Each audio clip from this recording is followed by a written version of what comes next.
Mi hoćemo reforme i zato je izborni slogan naše koalicije svom snagom u reforme.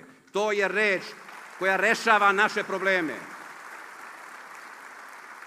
Reforme koje su konstantne, kontinuirane, istina, bez naglih skokova i šok terapija, ali bez predaha, bez pauze, da bi zaštitili najugroženije i da bi uradili nešto što je zemlji preko potrebno. A ovoj zemlji su potrebne dve stvari. Red da uvedemo u državu. Red mora da se uvede. Procedura da se uvede. Da se zna jedan sistem koji će biti trajan, koji će nadživjeti svaku pojedinačnu vladu. To ovoj zemlji treba. I zato smo i predložili svojevremeno da se smanji broj poslanika u Skupštini na 150.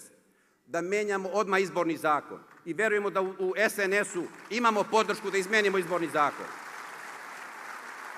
Ovakav izborni zakon apsolutno ne vodi nikuda i ne služi ničemu. Mi to moramo da promenimo. Mi moramo da menjamo broj agencija u Srbiji. Značajno da smanjimo broj agencija. Mi moramo da rešimo problem inspekcija, da formiramo generalni inspektorat na nivou cijele zemlje. Treba nam sistem koji će biti jeftin, a efikasan.